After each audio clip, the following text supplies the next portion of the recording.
Oh, what a gorgeous day here, you know? The sun is shining. Oh, It's beautiful. It is so nice to see the sun. I might do some sunbathing this afternoon, you know? Welcome to the Culinary View. You know, each month we gather and we talk about an ingredient that we're harvesting or processing at that time. And this month we're talking about corn.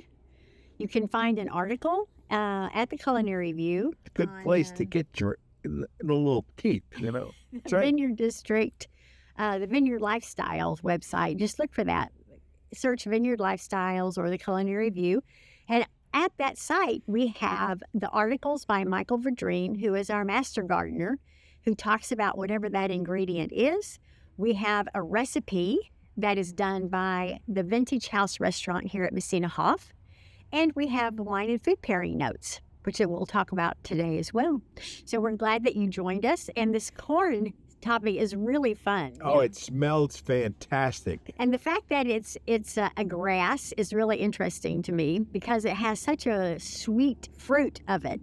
And to think that you can actually grow it right in your backyard and have sweet corn fresh for the table. That's right. And you could get it to fully ripen so it is sweet. Yes.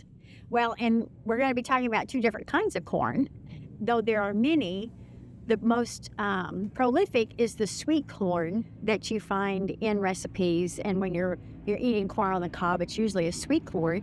But then you also have field corn, which is what primarily popcorn is made from. And so we thought that would be fun to talk about both. The recipe for this month is... And I'm going to be sharing a special tip about what goes great with popcorn. Excellent. Yes. So, tune in. Go ahead. So first, we're going to talk about the recipe for the month because it's really fun and it's different. It is sweet corn tamale cakes. And so you can see here, I've made a tamale cake. I did a small bundt cake actually with it, and I did a pico de gallo salad mix on top. It's colorful, it's fun, and the sweet corn tamale has this really sweet taste to it that comes from the corn. It's delicious, and you can make little cookie cutter cutouts of it. That's our hawk. Want to serve it. Our hawk is circling the field. The hawk loves corn. So that is our recipe, and it's delicious. I hope the hawk doesn't show up and eat it off the plate. With all three of the wines that we're featuring today. The Sparkling Brut, our Sophia Marie Rosé, which is so sweet to our heart because it's named after our granddaughter, Sophia Marie, and the Angel. And the Angel is a dessert wine. You think, well, that's kind of different. But the Angel is the wine that I actually use in the sweet corn tamale cake. Wow. And so when you see the recipe online, you'll see that it calls for Angel. You could use other wines, but that one makes it extra special because of the sweetness in the wine. Could use Glory. Could use Angel. Yes. Could use Blushing Angel. Yes. All of those would work just great. Yes, and it's the acidity actually in the pico de gallo, the tomato, that makes this dish also go so well with the Sophia Marie. And we do know acid goes with sweet. That's right. They balance one another.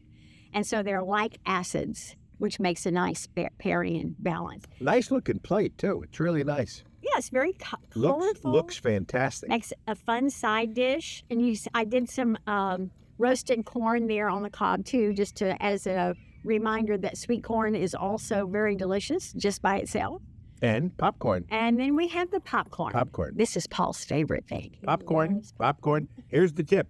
Popcorn and Chardonnay. It is, you know why? You take the popcorn, and what do you put on popcorn? Butter. That's exactly right. And our Chardonnay is buttery. It's got that beautiful buttery character. So the buttery Chardonnay and the butter on the popcorn, woo-hoo, fantastic. And it shocks people, but it's amazing how well those two go together. Now, talking about other wines, are we going to talk about them? I just want to mention that we selected the Sparkling Brut to go with that popcorn because that is such a fun celebratory beverage, very similar to a Chardonnay, but it has bubbles. Right. It's got bubbles. Yes. And bubbles are what makes the celebration because nothing like bubbles, especially on a nice, cool winter day. It's just fantastic. Also, great with breakfast. Ooh, A little bit of brute makes start the day with the start. celebration. Ooh, so good. And this is a really great wine. It's Method Champenois, which means that this actually fermented in the bottle for the second time. We do the base wine cuvee, then the wine cuvee goes here. We put the dosage and we add the sweetness so that it re-ferments. And that's how the bubbles come. And this one has some fantastic bubbles. Bubbles, you hate to get a sparkling wine that you pour in the glass and 5 seconds later there's no bubbles. This bubbles for minutes. I even did one once, just tried it. And the bubbles lasted for 30 minutes before it started reducing its bubbles. So this has got some really good bubble power, and that's important. And in between glasses, we have the pressure corks for sparkling wines. So you can put the cork back in the bottle on top. Because you should not put one of those Venturi type tops. Oh, the vacuum. The tops. vacuum, and then you suck a vacuum. When you suck the vacuum, you suck the bubbles. So you don't want to do that.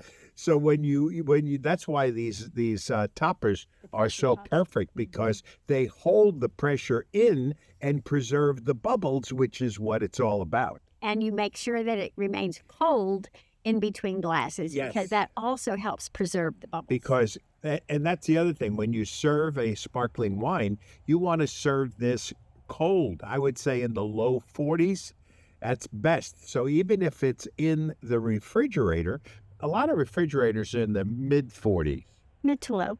So it's not a bad idea to even chill it just a little bit more, maybe in the freezer. Got to remember, otherwise you just made a sparkling popsicle. You don't want to do that, because sparkling wine in a freezer will eventually freeze. So getting it nice and cold really preserves the bubbles, and that's a good idea. So that's the first recommendation.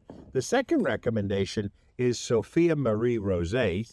And the beauty of the rosé, look at the way the rosé and the tomatoes kind of pick up the color. It's really nice. And this has got a good cherry color. A lot of rosés have that kind of clammy salmon. It's not my favorite, because rosés should be able to keep their color for at least a year. And if it starts off cherry, it will preserve that color. So, and this has got that beautiful cherry color. And it picks up the kind of the cheeks of our Sophia Marie granddaughter, because she's got good rosy cheeks. And I will say about the popcorn, you can add different flavorings to popcorn, which makes it really fun. One of my favorites is truffle salt. I do actually fresh truffles chopped up in salt container and let that flavor really mix in. And when we salt the popcorn, it'll have that truffle flavor, which adds some flavor weight to the popcorn. And that makes it really nice with rosés and That's called reds. gourmet popcorn. Oh, yes. Gourmet, because of the truffles. That's right. And then last but not least, one of the most famous wines that we make at Messinahof, and Paul Mitchell designed this fantastic label. I mean, it's amazing. It's got angel wings.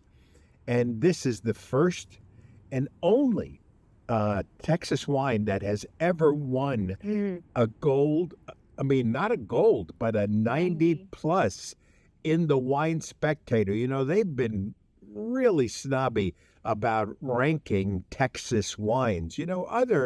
Other rankers, like we've had many mid 90s, even high 90s with other ranking groups, but the Wine Spectator has been very, very difficult in terms of getting consistent rankings. And so this is the one and only.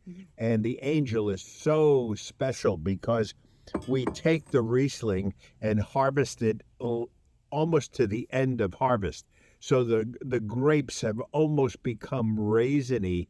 And so that's what creates that beautiful sweetness in the Angel Late Harvest Riesling. It's very special. It's a special, special wine.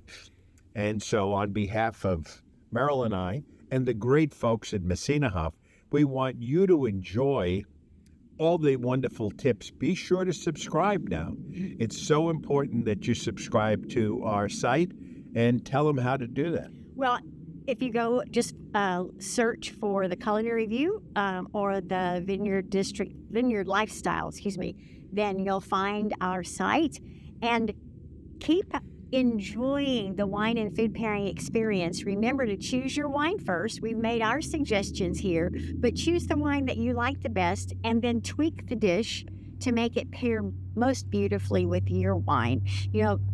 We are so grateful and thankful that we have this opportunity to share this with you, and all the bounty that the Lord has provided here on the Messinahof estate. We hope that you'll enjoy it. So, God bless you all, and have a wonderful food and wine experience. Bye-bye. God bless.